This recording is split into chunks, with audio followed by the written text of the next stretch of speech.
am your host, Gayle Nicholson. Thank you so much for being with us today. As always, if you are watching on Facebook, please give us some likes, give us some hearts, give us a comment or two, and if we see them and can answer them on the show, we definitely will. If you're watching on YouTube, please subscribe. We are growing very quickly, and we would love to have you along for the ride. So, today, I would like to introduce you to a lady that has really caught my eye in the field of work that she does. Um, she is a sexual abuse recovery coach and has enormous facility with helping people actually deal with that part of their life if they've been subjected to such, and some amazing results in the people that she's worked with. I particularly am one of those people that are the type of person that she would serve. So it's especially gratifying to me to be able to introduce her to you today. Please help me welcome Miss Rachel Grant, sexual abuse recovery coach at www.rachelgrantcoaching.com. Thank you so much for joining us today, Rachel. How are you? Oh, Gail, I'm wonderful today. Thank you so much for having me. And hello, everyone. Nice to be here. Welcome, welcome. So glad you're tuning in or listening after the fact, but really looking forward to our conversation today. It's such a pleasure to have you, Rachel. Let's dig right into it, okay? Mm-hmm. Tell me, not necessarily your whole life history, but at the very least, Mm, how you ended up focusing on sexual abuse recovery. yeah. Well, I think like so many people who go into helping professions, it's often born out of our own experience. And certainly that's the case for me as well. When I was 10 years old, my grandfather began sexually abusing me. And this was a real shock, in addition to just the fact of abuse. But he had moved in with our family when I was 5, and for those years had really been such a companion and a friend, and somebody who I looked forward to coming home to from school. And when the sexual abuse started, like I know so many of us do, I immediately, like, the world just flips on its head, right? Everything you thought you knew, my home stopped being a place that felt safe. This person continued to be somebody who was both loving and nurturing and also harming. And so there was that, pain and confusion of all of that. And what I absolutely know now, years and years later, is that when abuse starts, we immediately are trying to understand why. And so I was just inundated with all of those common feelings of like, I'm bad, I'm causing this, I must have done something. And so the abuse continued for some time until one day my mom just happened to catch him in the act.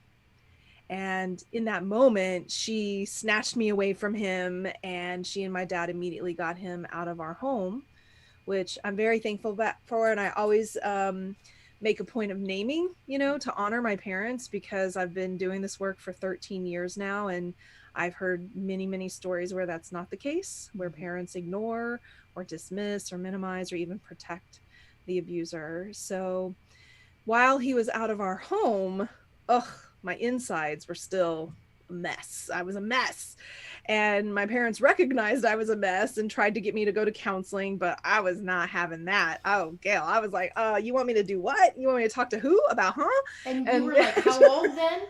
I was about 11 and a half. Yeah. Yeah. And so I was really, really resistant. I would literally run away and hide in the woods. I grew up in Oklahoma, in the country, so they couldn't find me. Then I wouldn't have to go. And I really just wanted to pretend that everything was okay, right? I just wanted to be a normal little girl. Can we just get on with it?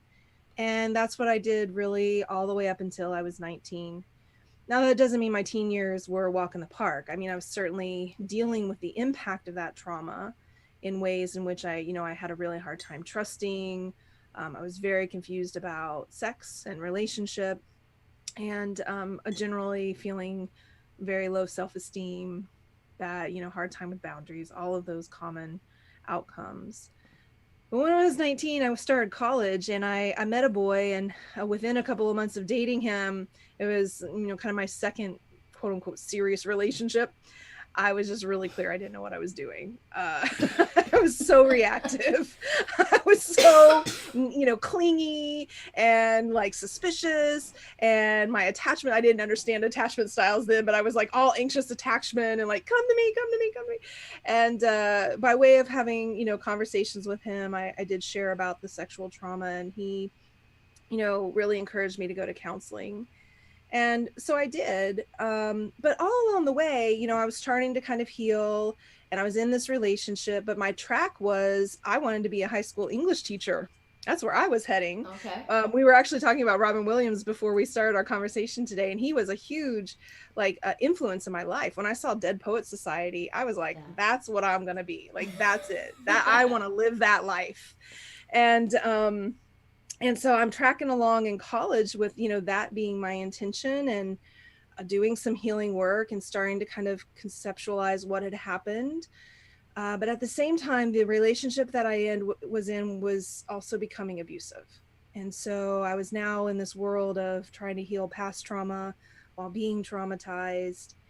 And life also took a turn because I started to hang out with high schoolers and realized I didn't like them at all.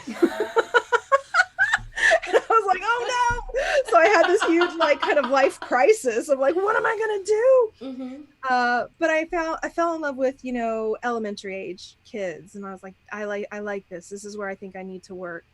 And so I did that for a while, and worked in St. Louis at a private elementary school and did curriculum development. And when I moved out to California with my then husband, I switched into nannying. Right. So still in the world of like child development and care, but I got the added bonus of naps. That was fabulous and fun. I love it. Yeah. But, and then I was still struggling though, right? This relationship was not good. It was just not good. And, so it was compounding the trauma. I was still unresolved about the past trauma. And, when he and I divorced in 2006, I, moved into my new apartment. Here I am kind of starting over in my life. And I remember sitting there in that apartment. It was completely empty. None of my stuff had arrived. All I had was a lamp and a sleeping bag. And I just felt overwhelmed with life and my future and complete terror about what was going to happen next. Right. And was I just going to keep going this way? And I remember this really strong internal voice, maybe an angel, depends on your beliefs, right? Like just this, or a universal calling, whatever you want to call it. But I just heard these words: Rachel, you have got to get your shit together, like right now. And I sat up this and vision I was of your like, guide sitting back with a martini, yes, going, exactly, "Get it together, lady." Exactly. And so, man, I just recognized that I had done a lot of great work to understand the trauma. I was very book smart about trauma. I knew all the lingo. I knew what was happening, but I didn't know what to do about it. I didn't feel like things were really shifting. And the guides and mentors that I was in contact with at that time were really laying it on like, this is a life sentence. You're going to have to just deal with it. And that just didn't feel right. And so, Gayle, I really just became obsessed in that moment. Like, how do I actually heal from sexual trauma? So I began to read everything I possibly could, even more than I already had. I did my master's in counseling psychology. I began to study neuroscience. And, and my little bitties, my surrogate babies, they're growing up. So I'm starting to notice like I'm going to have to make a transition again. And so that's really what compelled me and moved me forward into starting my business, developing the Beyond Surviving program, after really using myself as a guinea pig for a couple of years, and a few brave women who were willing to try it out too, like what I was developing, what I was coming up with. And and so now I work with men and women all over the country, all over the world, who are at that place where like enough is enough. I am sick and tired of feeling broken, feeling unfixable, feeling like I'm going around the mountain and going around the mountain, and really are ready to look at what do we actually need to do in order to heal and move on with our lives. I absolutely love it, and kudos to you. That's freaking amazing. I absolutely love the fact that you have worked on yourself as a guinea pig and helped other people and are willing to take the courage to step out there and help the Mm. world at large. I absolutely love that. As you were talking, there were so many times when I really wanted to go, me too, me too, me Yeah. too, kind of thing. Yeah. You know, the stories aren't, they're all unique, but they're not that much different, really. Yeah. Um, and I wanted to point out the fact that when I was little, I wanted to be a teacher too, but I went to Detroit public schools and I went, oh, hell Oh no. man. Yeah. No. But that drive to teach, Mm-hmm. I find, is present in a lot of people who end up Mm. where you're at, where I'm at, trying to help people that have gone through the trauma that we've gone through. Yeah. And I find it very amazing how many people who have suffered childhood sexual abuse Mm-hmm. become teachers or Yeah. nurses or counselors or some way put themselves in a position where they are legally bound. If they find Mm-hmm. evidence of a child being abused, they must report it, Yeah. right? Right. So, Yeah. there's, it's just amazing to me how many, people do that. I know Mm-hmm. quite a few of them Yeah. that Me too. literally structure their life so that they can't be one that Mm-hmm. sees what's going on and turns away, Yeah. you know? So, There's something that David Kessler says. He is an author and works really in the world of grief. But in a recent interview, he was talking about, the uh, idea that our trauma, our pain, our losses is a gift. There are people out there who frame it that way. He says, no, none of the things that happen to us are a gift. The gift is what we make of it. And I think that's really what so many of us who have experienced harm and trauma want to do. We don't want this thing to just be something that derails our lives and runs our life. But when we understand it and contextualize it, and when we feel, that we've moved forward from it and we have something to offer about that, we want to pass it on to other people. And then that helps us in creating meaning.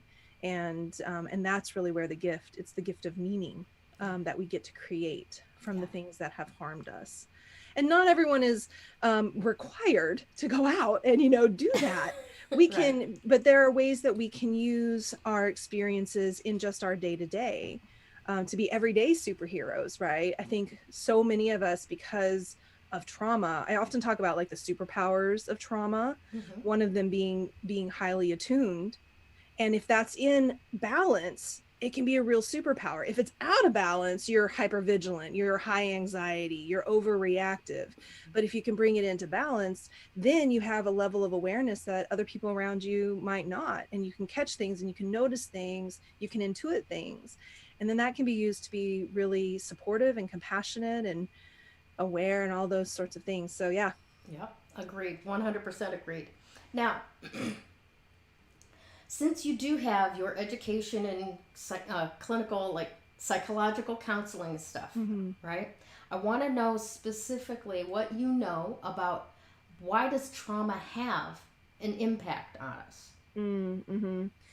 Yeah. So, man, as I was doing my master's in counseling psychology, I first of all became very aware that I didn't want to go into therapy, and that's why I'm a coach, not a therapist, because I wanted to be able to work with trauma in a very through a different lens that coaching would afford me that therapy wouldn't. And one of the things that happened as I was doing my master's is I read Dan Siegel's book, The Developing Mind.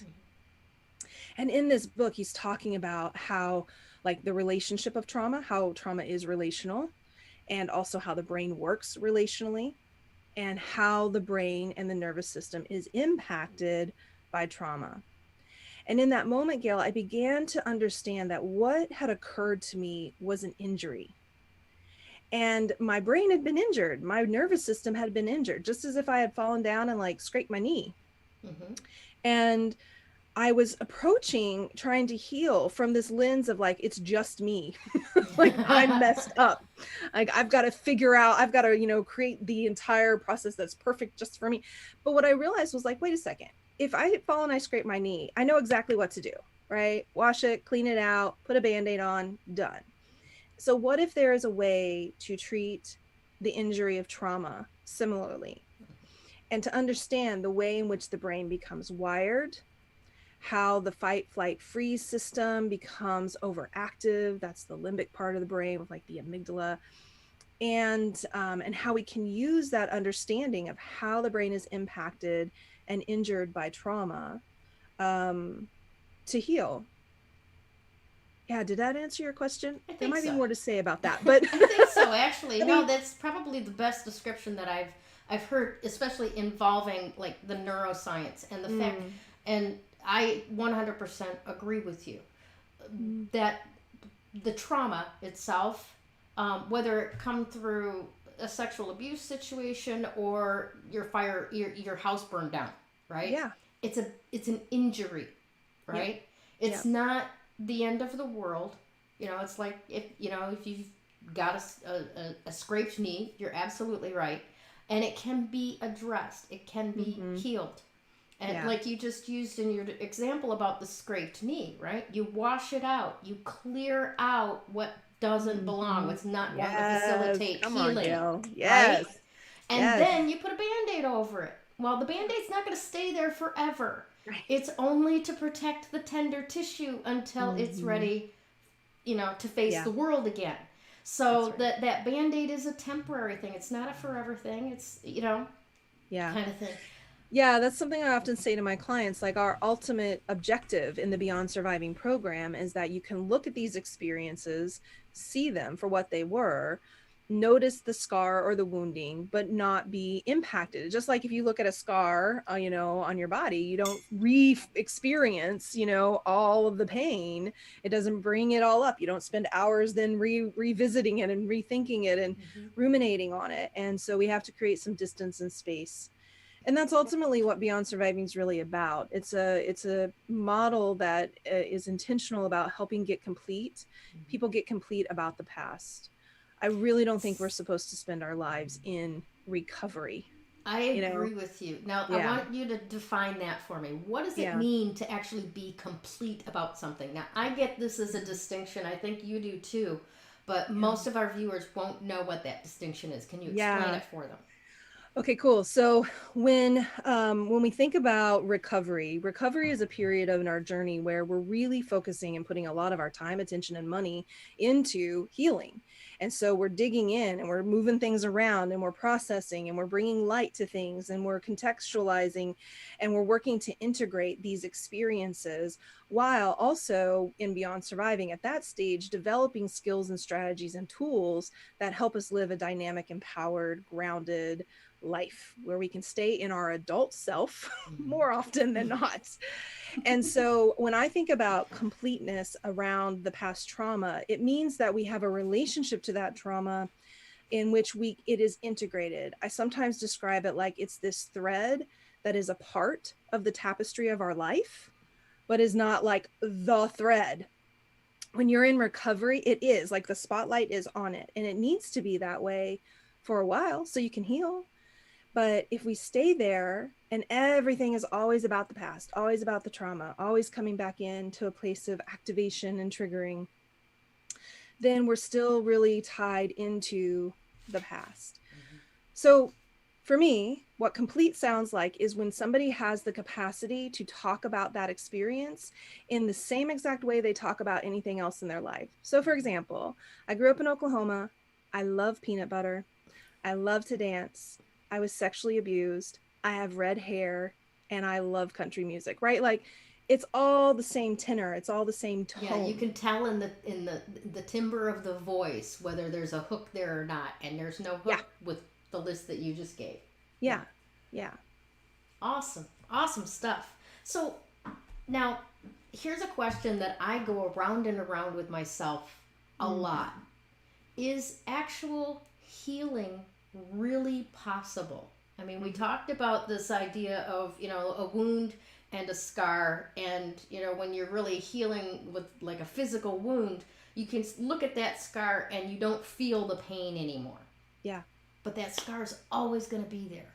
sure. Where do Yeah. you know that the scar is good, you know, and it never goes back to what it was before the trauma, right? Correct. You're always Yeah. going to have that scar. You're Yeah. always going to have the memory, Yeah. but the pain isn't there anymore, right?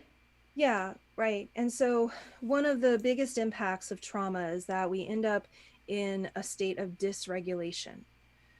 So our system is not balanced. And therefore, we are easily triggered. Mm-hmm. We can have really heightened trauma symptoms like depression, suicidality, anxiety, withdrawal, isolation. And that it's like, if you think about it like a scale, like everything's just really tipped over in that direction where these symptoms are frequent, Mm-hmm. high intensity, long duration. Mm-hmm. And so, in the process of healing, we're bringing things into balance. And in that process, some things just absolutely go away. They're just gone. Like it's not a thing anymore. It's done. And then the other piece of the puzzle is when your system does get activated, having a really high bounce back. So that means that you have the capacity in the moment of activation or very quickly after to do what you need to do in order to settle things down and to come back in to regulation. And so the idea here is that, triggers and traumas and the way that the brain is wired, the brain has billions of neurons. And so there are billions of associations. Mm-hmm. And so sometimes we're very clear about what triggers us, what sets us off.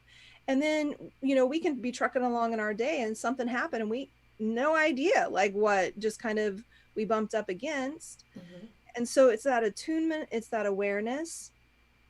And I always say to my clients, there are two things that we're after here: decreasing how often you become activated by getting your system regulated. So you're not kind of this live wire. Like in my life, when I was the most dysregulated, it was like I'd walk out the door, I'd be like, triggered, triggered, triggered, triggered. Just like bumping around like I'm like a pinball machine, like boom, boom, boom, boom, boom. And I had no time to catch my breath. And so I was just white knuckling it through my life because the only thing I could do was just try to get through the damn day, right? Right. But when we're regulated, we can walk out into the world and there's ease and we can move about and we're not constantly triggered like that. And again, if we do bump into something and get that, then we can decrease how long we stay stuck there. And so when people talk about like, what do I mean when I say healed? That's what I mean. Mm-hmm. That you're not constantly thinking about trauma. You're not constantly thinking about the past. But if something shows up, you know how to handle it. Right. I love that. I absolutely love that. Sometimes I use the analogy with my clients that you're unhealed, you're walking around the world like Velcro, right? Ooh, yeah. And your hook sides are out. So everything you come up against, are you going to get hooked? Mm-hmm. You're going to get hooked and you're going to be, stuck, dragged back in place. Or healed, the other side of the Velcro is out. And whenever you bump up against something, there's a little bit of cushion. You kind of bounce off. Oh, I love that, Gayle. I'm stealing it. Okay, you can have it. No, it's exactly right. Yeah. So I know that there's... Oh, sorry. Go ahead. Before we well, just a final thought on that is just that. So then what is present in your life then also begins to evolve and change, right? Your capacity to set boundaries, your capacity to stand up for yourself, your willingness to put yourself first, just your internal dialogues about yourself totally change, your capacity for healthy relationship. So healed is also, what are you creating? What are you experiencing in your life? What is just your day-to-day kind of what look are the like? circumstances that get to show up in your space? Yeah. Yeah. And sometimes I remember a moment in my life, maybe 3 or 4 years, when after I'd really done this really deep, really clearing work, and I was sitting on my couch and I was like, oh my gosh, my life is really boring right now. I was so excited. I was like, there's no drama. There's no like, I'm going to kill myself reactive, like none of that stuff happening. None of just like the overreactivity or the anxiety or all of that. Like life just got kind of quiet. And that can be hard. Like it actually was a period of adjustment. I had to teach my system to be okay with not being in chaos, because I'd been in that chaos for so long. It felt normal. It felt safe. It felt comfortable. Yeah. But There's when almost an emptiness that comes with the yeah, lack of, the like quiet. what's missing. Yeah, Yeah. right, right. And so it's like cultivating a new normal and a new relationship with just being at peace. Hmm. Yeah. That's phenomenal stuff. Awesome. Now, I know that there are a lot of people walking around the world right now going, oh, yeah, I know there's a problem, right? And probably following that up with, but I don't know if I'm ready to go through what it takes Mm-hmm. to shift, to heal. Mm-hmm. I can't even think about it without crying. How am I going to talk about it? That type of thing, right? Yeah. So, how does someone in that space go about starting the process of healing, even if they aren't ready necessarily to reach out and both feet Yeah. in and whatever goes, we're doing this, but to at least bridge the gap between it's always going to be this way and hope is Mm, possible. something's possible. Well, that's really where hope comes in, Mm-hmm.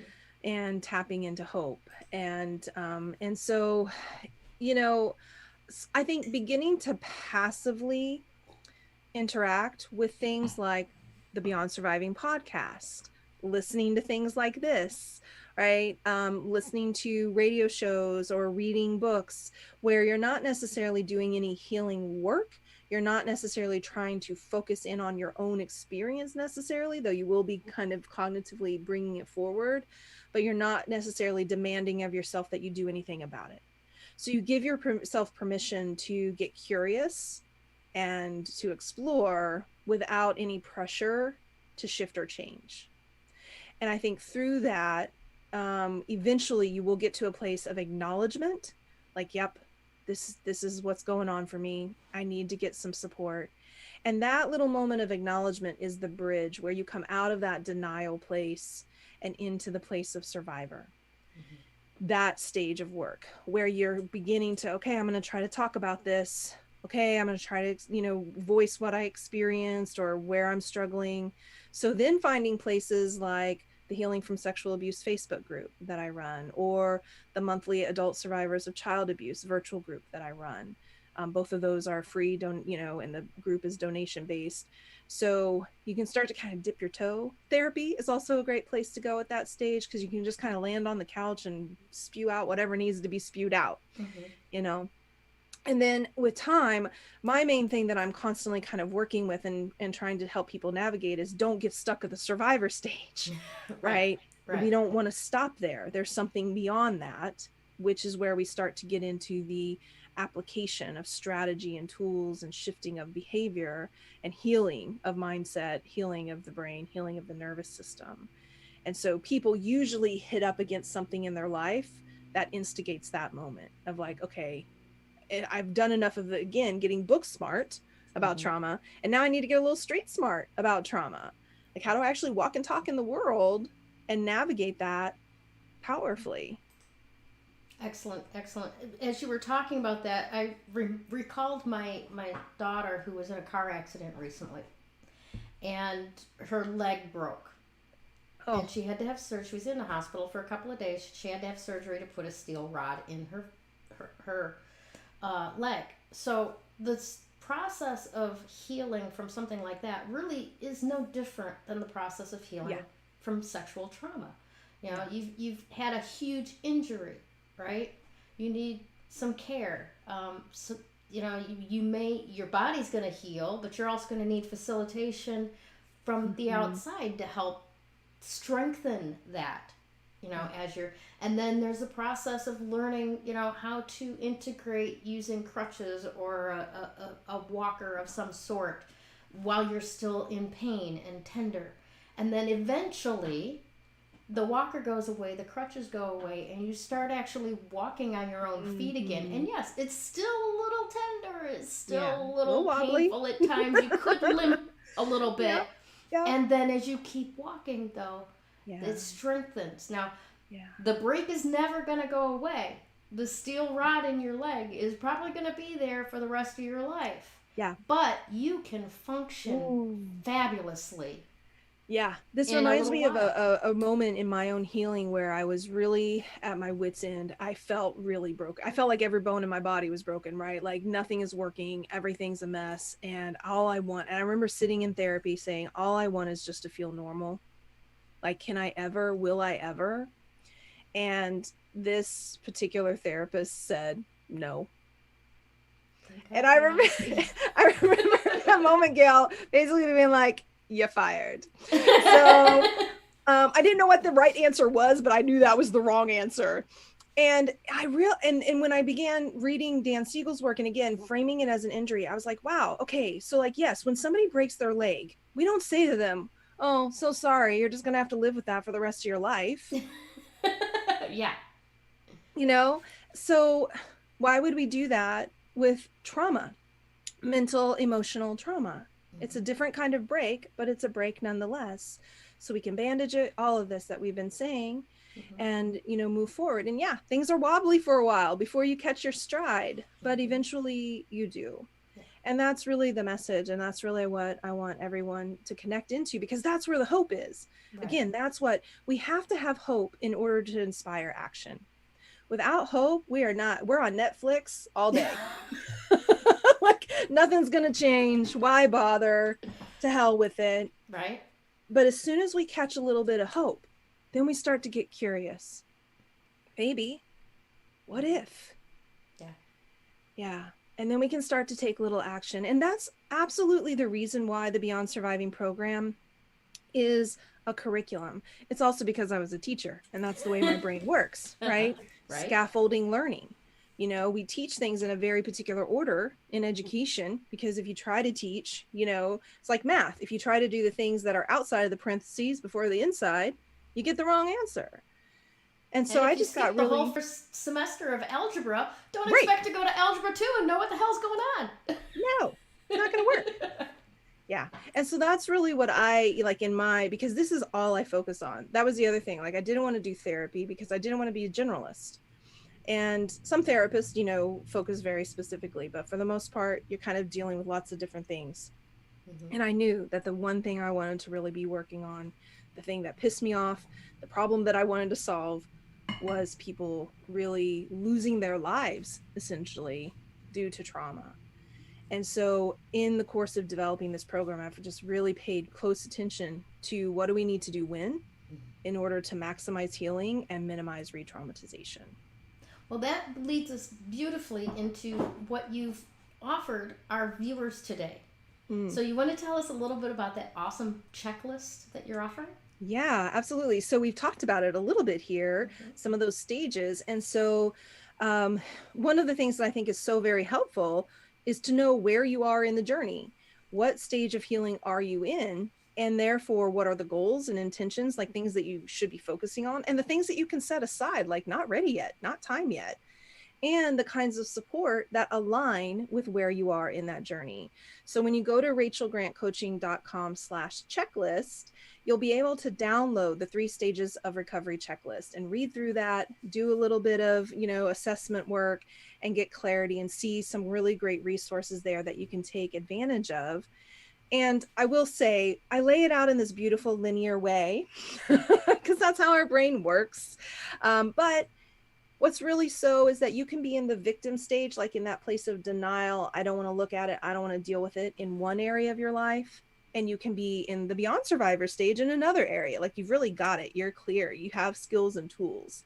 But people will generally land dominantly in one or the other place. And so that's going to really support you. So yeah, pop on over there, check it out, and use that list to get more clarity about where you are in your own journey.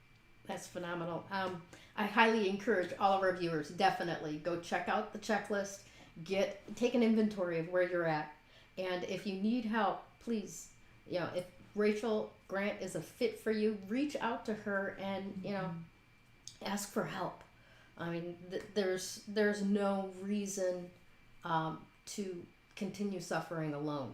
There are people that have walked the path and can guide you out of the forest. Definitely. Yeah. Yeah. So, do you have any final thoughts for our audience today, Rachel? Wow. Well, I just want to say thank you to everybody for tuning in and listening, and for the work that you are doing by being here and listening. And again, just really want to encourage you to keep knowing that you're not too broken, you're not unfixable. There are so many things that we can do to heal and to move on with our lives. And if there's anything I can do to be a support and resource to you in that, I'm totally down for it. So reach out, let me know, connect with me at the website or coach@rachelgrantcoaching.com. Fantastic. Rachel, thank you so very much, not just Mm, for being here and spending your time with me today, but for the work that you're doing in the world. Unfortunately, it is excruciatingly needed, and there aren't enough people doing the healing work or leading in the healing of mm, it, like you. So thank you for showing up. Thank you for doing what you thank do you. and bringing what you bring to the world. You're Thank you, amazing. Gail. Thank you. Awesome. All right, Facebook, have a fantastic, fantastic weekend. It is Thursday. Tomorrow is my birthday. I'm taking the day Happy off. I'm going away for the weekend. So birthday. try not to burn the place down while I'm gone, okay? Love you all. Take Be care. well. When you open yourself up to actual energy work, makes that recovery progress so much faster. That recovery is possible. You do not have to live as a victim until your last days. You have unbelievable strength, and I know that because you're still here. Do you want to create something completely unrecognizable with your life? I can show you how.